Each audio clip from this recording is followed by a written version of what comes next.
Welcome back. Happy Sunday. I hope you're enjoying the weekend. So, the knockout stages have kicked off well and truly. And yesterday, day 14 of the World Cup, was the day that soccer died. What the heck do I mean about that? Well, soccer is dead. Long live football. That's what it comes down to. So, hot topics for today. As I said, yesterday was the day that soccer died, in inverted commas, soccer died. Netherlands and Argentina advance to the quarterfinals. Top scorers and assisters so far. We haven't looked at this yet, so I'm looking forward to having a quick check-in on this. It's certainly intriguing to see who's on that list and who isn't on that list more so. And then upcoming matches, we have two big ones coming up later today that I'm looking forward to. We have France, England, Senegal, and Poland all involved. Nearly forgot about poor old Poland there for a second. Okay, rightio, let's get into it. The day that the soccer died. Well, what this relates to is the fact that USA and Australia were playing yesterday.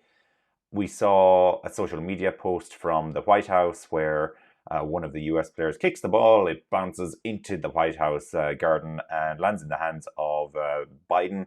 And he says, okay, folks, it's really called soccer, or something along the lines of that. And it was totally cringe. And of course, the USA were beaten 3-1 by the Netherlands for doing that. I think based on that alone, they deserved to lose. Now, I say that slightly in jest, to be perfectly honest with you. And where do Australia come into this? Well, Australia are known as the Socceroos, so they're also another soccer team. So yeah, soccer is dead. Long live football. Anyway, with that, let's get into the actual results from yesterday. As you can see here, Netherlands and USA was the first up. It finished 3-1 to the Netherlands.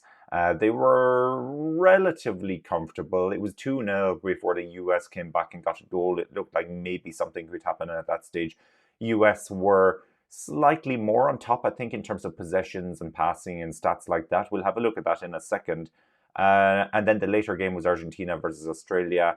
You would have anticipated quite an easy win for Argentina. They did take a 2-goal lead. Australia hit back with 1 goal and actually looked a little bit dangerous towards the end of the game. In saying that, though, Argentina also looked incredibly dangerous. They could have easily hit them on the break, but it didn't work out. It was a good game, actually. I enjoyed it. I enjoyed it actually slightly more than I enjoyed the Netherlands versus the USA, believe it or not. So what that all means is next Friday in the first quarterfinal, we're going to have, well, it's possibly in the second. Yes, it's actually the second quarterfinal, but it's been played out first. We're going to have Netherlands versus Argentina. That's quite a mouth-watering tie, I would say. Predictions is not my forte at the moment. I would think, based on everything we've seen so far, that Argentina will be scraping that one. Maybe not in normal time. Who knows? But yeah, it's one of those ties that you look at, that Netherlands versus Argentina. Always through the history of the World Cup, if you saw that tie come up, you'd be like, yeah, that's going to be a good game. So truly looking forward to that one. Right, let's have a look at the stats from yesterday's matches. First up, Netherlands versus United States. As you can see then, for the Netherlands, it was Depay that kicked off the scoring in the 10th minute. Daley Blind scored in the 45th plus 1, 46th minute. And then after, Wright scored quite a dramatic looking goal for the US, where he flicked it with the back of his heel over the goalkeeper into the far corner of the net. He didn't intend to do that. He did intend to flick it. I don't think he intended to score it. Let's put it that way. It looked amazing, though. It looked amazing. So you should really check that out on the highlights. And actually, if you go to the FIFA.com website, you can actually look at the highlights. I don't know if that's all over the world, but certainly where I am, you can look at all of the highlights of the matches, which I found very useful as well to relive some of the exciting moments, especially the goals. US then were pushing a little bit for a second goal, and they got hit on the counter-attack, and it was Dumfries that scored then for the Netherlands in the 81st minute, and that was more or less game, set, and match at that stage. Now, it is useful. Oh, there's Depay just as he scores his goal, the initial goal in that match yesterday to make it 1-0 to the Netherlands. Yeah, look at possession here. So 33% possession for Netherlands and 54% possession for the United States. Goals, of course, tell a slightly different story, but attempts on goal much higher once again for the US, even 7 versus 6 on target for the US, off target 4 to 4. So yeah, it doesn't tell a game where the US were completely dominated, and by no means were they. Even if you look at the final third entries here, you can see US is much higher, offers to receive much higher, and yeah, it's it's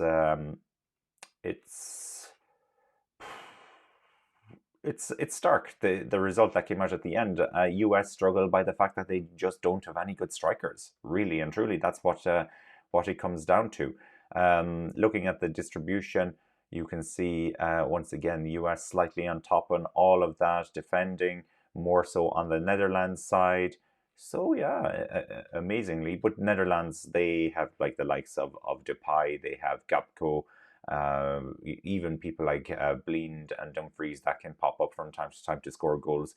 So that's really what won it at the end of the day for the Netherlands. I think Louis van Gaal played a very smart match where he kind of knew how to set up the Netherlands, used counter attack as much as they could, and it really worked in their favour. It's unfortunate to see the US go out. They have been very good value for money in this tournament, very enjoyable to watch. Look forward to seeing them again in 4 years' time in their home World Cup. I think they can do some great things. They have a very young team at the moment, of course, so they'll be matured by an extra 4 years.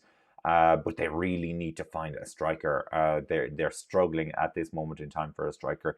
Pulisic was great as well. He deserves a special mention. Of course, he was injured in one of their matches, but he made it back for this one, and he played quite well, actually. Played quite well. That brings us then to Argentina versus Australia. So it was Messi in the 35th minute that opened the scoring. Then in the 57th minute, Alvarez got the second goal for Argentina. And then in the 77th minute, so as we were closing in on the end of the match, Australia did score. It was classed as an own goal via Fernandez. There's the man of the moment himself, Messi, who scored again last night.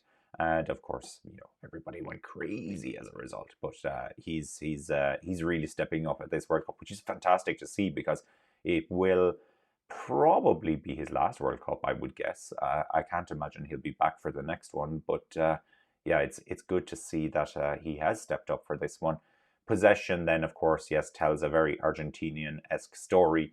53% versus 35%. Goals tells a very Argentinian story. Attempts and goal, it's all Argentina. Final third entries, all Argentina. Offers to receive, all Argentina. Receptions between midfield and defensive lines, Argentina completely on top there again. The line breaks look a little bit more even, but it is actually massively skewed towards Argentina, 181 versus 146 there in terms of attempts.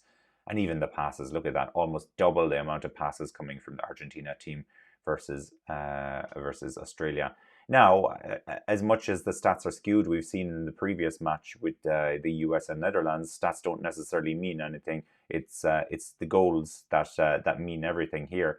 And yeah, Australia, they were united as a team, and we've seen that throughout this tournament. They never gave up. They pushed, they got that goal. They actually had one or two really good chances before the end of the match again to potentially score again. A fantastic run as well from one of their players. I can't remember who that was. I must look into that again when I watch the highlights. But he just broke through the Argentinian defense, and it looked awesome. It was a great chance. That was the one where we had the very dramatic block from Lisandro Martinez to just last ditch attempt to stop the shot on goal, and that in itself was epic. So it was an epic run and an epic tackle, so no goal for Australia as a result of that. Argentina did have a couple of chances towards the end of the match as well, but it finished at 2-1. Argentina go through. They were the correct team to win that match. No debating who the better team was. And as I said, yeah, they set up the tie now with Netherlands for next Friday, and really look forward to that one. Now, from there, where can we go? Well, we should go and have a look at the top scorers in the tournament so far. The top scorers, well, we have a number of guys here, as you can see on top of the list. We have, so it's a grand total of now 1, 2, 3, 4, 5, 6 players have 3 goals in the tournament. Morata, of course, for Spain has 3 goals. Gakpo has 3 goals as well. He didn't score yesterday, actually. Mbappe has 3 goals. He's going to play later today. Rashford has 3 goals. He will potentially play later today. We still don't have news on the team that England will be putting out. Hopefully they won't be putting out a 5-man defence against Senegal, but nothing would surprise me. Valencia also has 3 goals. He could have potentially won the Golden Boot in the first match of the tournament, but it didn't quite work out for him against Qatar. But he did get 2 goals in that match. Interestingly, Valencia is out of the tournament now. I think out of all these guys that we have on this list, he's the only one that's out. So he won't be adding to his 3-goal tally. So no doubt he won't be getting the share of the Golden Boot for this. And Messi now, after his goal last night, he also has 3 goals. You can see that for Valencia and Messi, one of their 3 goals comes from the penalty spot. And then in second place, we have Mitrovic, we have Kramaric, we have Embolo, and we have Saka, we have Cho, Alvarez, Kudus, Havertz. So it's Kudus, Havertz, and Mitrovic are all out of the tournament now at this stage, so they won't be adding to their tally either. Now, what I do find fascinating, let's get all the way down to page 7, if it will allow us.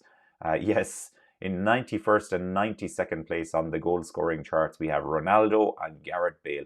Wow, how the greats have fallen. Now, Ronaldo is still in the tournament. Gareth Bale, of course, has gone home, and we probably won't see Gareth Bale play for Wales again in a World Cup, or play for Wales again, full stop, I would guess. We have Ronaldo, though. He's still in the tournament, so he can still score goals. And, he does cut a pretty desperate figure at the moment, trying to claim goals from Bruno Fernandes, but, We'll see how that goes for him. I'm sure after watching Messi, he'll be desperate to get in on the goal scoring. And let's be honest, Ronaldo only needs 2 goals and he's back in the mix. And that could easily happen as far as Ronaldo is concerned. Next up, we have top assisters so far in the World Cup. Harry Kane leads the way on 3 assists, and he's playing later today, so he could actually add to that tally. We have Pulisic, a fantastic performance from Pulisic at the World Cup. He's had 2 assists. Tadic has 2, Hernandez has 2, Zivkovic has 2, Alba has 2. There's a lot of players, as you can see going down the list, that have 2 goal involvements or 2 assists. And actually, the vast majority of them still in the World Cup. I'll call out number 7, Bruno Fernandes has 2 assists. We've seen him on the previous list as well. I don't think I called him out, but he has 2 goals. So he's 2 goals and 2 assists. And when you think about that in terms of the overall goals plus assists, so overall goal involvements, let's call it, you can see that Bruno Fernandes is in there in the top 3. We have Mbappe with 3 goals and 1 assist, Fernandes with 2 goals and 2 assists, and Morata with 3 goals and 1 assist. I got that right, just about. And all of these players still in the tournament, and in fact Mbappe playing later today and has a great opportunity to add to that. Messi is just behind there. He has 3 goals, as you know. No assists, strangely enough, for Messi, but he's an awesome finisher. Okay, I think that brings us towards the end of this. Yes, as I said, later today, then we have the matchup between England and Senegal and France and Poland. Actually, France and Poland will be the one that's kicking off first. I shy away from making predictions, but yet always pull through and do make a prediction.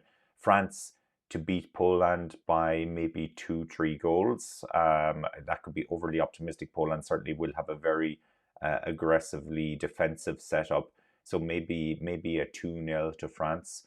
But I do fancy France to come through that tie. That's the bottom line here. England versus Senegal. Didn't you hear England are going to win the World Cup according to all of the English media? As things stand at the moment, England on paper, in my opinion, do have one of the better teams left in the tournament, especially, when you have the likes of Germany are out and big teams like that. And so it's looking good for England, but they will have a matchup with France on next Saturday, if they do get through this, and assuming France get through the match against Poland.